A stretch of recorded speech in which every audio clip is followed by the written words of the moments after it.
Thanks again, everyone, for joining us today on our digital transformation seminar. We have about 10 more minutes left for questions, and many of you are asking about how to avoid failing your digital transformation projects, as this seems to be a concern for many of you. I know Nicholas just wrapped up his session, and as we have Donny here with us on the line, let's take the opportunity for him to answer all of the questions that are popping up. For those of you who joined in late, Donny is our cloud guru with over 20 years experience in the business and IT field. He also has a master's degree from the UK with strategic business and IT, which permits him to speak on both executive and IT levels as he wears both hats. And I know we have a mix of both CIOs, CEOs and IT from throughout the Caribbean, so Donny will address all of your concerns. So Donny, if you're with us, tell us what are some of the pitfalls that are currently happening in digital transformation. Okay, thanks Keisha. I hope everybody enjoyed the presentation from Nicholas and myself.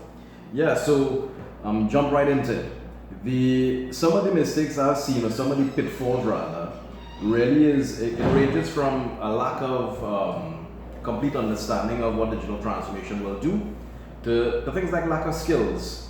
And if off the top of my head I could think of one thing, really is many. I'll give you as much as I can remember top of mind. One is that you haven't really defined what digital transformation is. I think that is a fundamental flaw.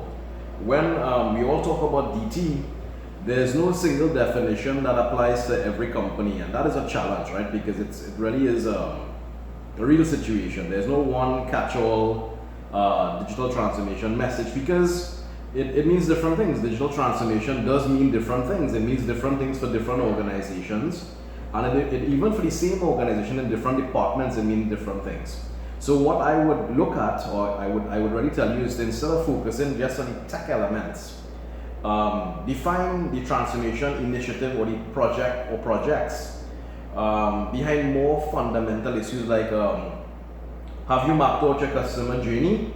How can it be improved? So I'll do that instead, and I'll offer that point whereby think about technology changes, yes, but also think about the cultural shift, the cultural transformation, the technology adoption.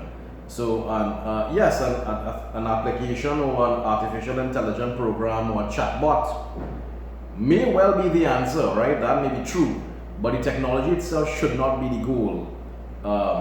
It should not be the goal itself. It should be the means to attain that goal. And I want to kind of zero in on that point, which is I've seen customers choose digital transformation or use digital transformation project as a tech project, and that really is doomed from the beginning. If you treat it solely as an IT project, it's gonna fail, it's gonna tank immediately. So yes, technology is used as an enabler for business transformation, but it really is a means to an end. So to the companies that we've seen that fully embrace digital transformation, the ones that embrace transformation as a corporate mindset, as well as a technology mindset shift. Not just one or the other, right? So it has to work on both sides. Because if you engage technology and you don't engage on the business side, it's never going to work. It's like I said, it's doomed from the beginning.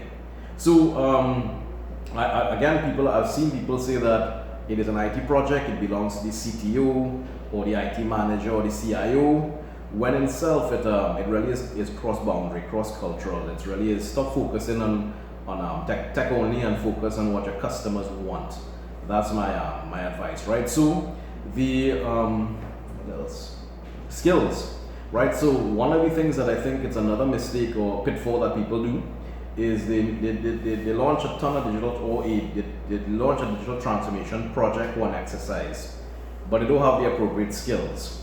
One of the biggest hurdles we've been and we've heard the lamenting story that there's a digital talent shortage, and that's true, because the IT teams that you have now need to do a lot of retraining, a lot of retooling.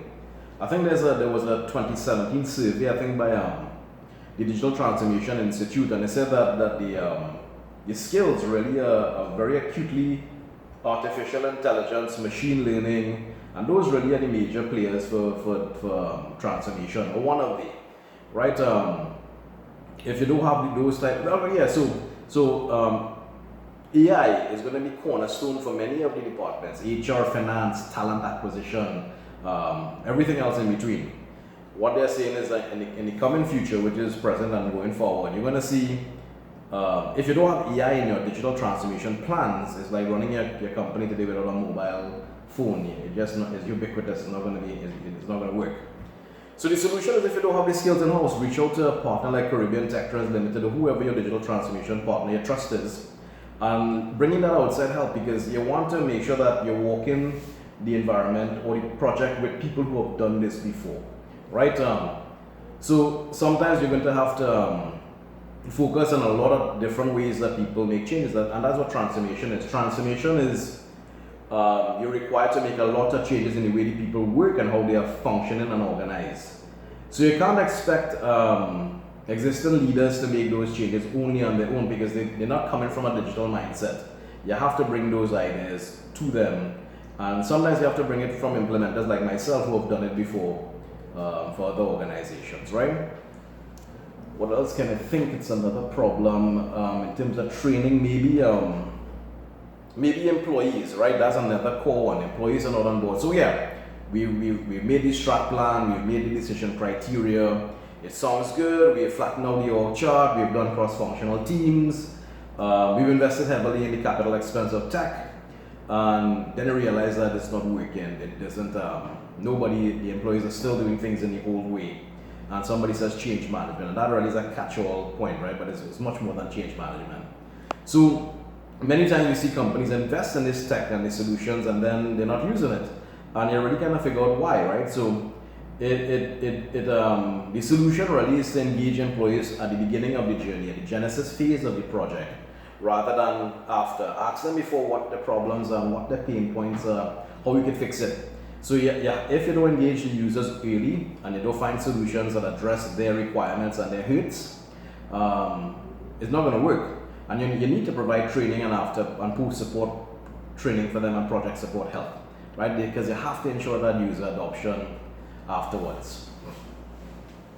Yeah, so one of the things I'm seeing in the chat here, Keisha, you've adopted everything here, but yeah. So let me explain the question. What Michael is saying is that you've adopted everything else, but people say, yeah, sometimes you're gonna have to make a hard choice, right? Some people they see transformation as a threat, and sometimes they do everything to prevent it. So because and there's a reason, right? Transformation, digital transformation exposes information about operations and about cross-departmental functions and management lines, and there are a lot of people who may not be happy with that. So we always did it this way, and all of those things are kind of opened up. Problems are uncovered, and it may not be complementary to some people who are responsible for those old processes.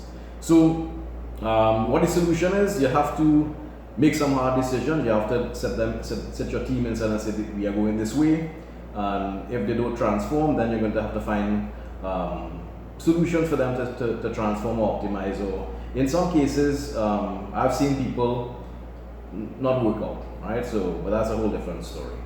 And change is tough, change is hard. Some people resist that change, and if those folks can't get on board, you have to find out what is best for the company, etc. Right? New ways of working, you may have to move on, those kind of things, right? So another big one for me is that, and I see this in smaller companies, not bigger ones, smaller companies, is that they try to do too many things too quickly. So they try to have the whole pie, and they really only want to have a slice. They want to be very ambitious, and it has to be all encompassing, and that really is a recipe for failure too, right? So especially if you want to try and quell that internal skepticism. So after years of doing CRM and ERP rollouts, etc., for me, nobody wants a long, expensive project. Nobody wants to have they want to have rapid gains. They want to have rapid initial success, and those small hits quickly kind of build momentum. So the solution for me is to start small, start by selecting more manageable projects and show early positive type of results. big change takes a lot of time, right? Big time, right? So, especially in larger enterprises. So, people will begin to lose faith if you do have a solution within a couple of months, right? Try breaking up the effort in smaller pieces and start supporting them. And once you can deliver that type of value chain, the rest starts to move on its own, right? Okay. I'm seeing Keisha flagging me as we're out of time. Let me give you one more thing, right? Because I think this is she's flagging me and telling me, okay. One more thing. When you're done, when you think that you're completed of a project, you're really not, because some customers approach digital transformation as a end goal when it's really kind of infinity loop. It really is never ending. So accept this, and this is my last guidance for this seminar until if Keisha gives me more time, is that transformation is the new normal, right? So that whole change, improve, that everything is going to start to move. You're going to have to repeat, rinse, lather, repeat, that kind of thing, right? So you have to continue to transform, you have to continue to improve your business, you have to diligently and dutifully require a company to improve and to become faster, more efficient, more agile. Because at the end of it all, your competitors are doing the same, right? So it doesn't. I hope that I answered all of the questions. I know there was a long one, so I hope that you get some insight from some of these common pitfalls that I take, and some of the solutions that I offered up to you as well to get your stuff done, right? So, Keisha. Thank you so much for your insight, Donny. Welcome. Everyone is just really overwhelmed by your support. Seeing questions asking if we do one-on-one consultations, and the answer is yes. Feel free to email us at transform@cttl.net to book your one-on-one session with Donny, Nicholas, and we look forward to helping you get started or continue your digital transformation journey. And we look forward to seeing you guys on many more webinars. We had a healthy turnout today from customers throughout the entire Caribbean in many industries. So thank you all for joining us, and we look forward to serving you in the future. Take care, everyone. Thank you, everyone. Bye. Take care.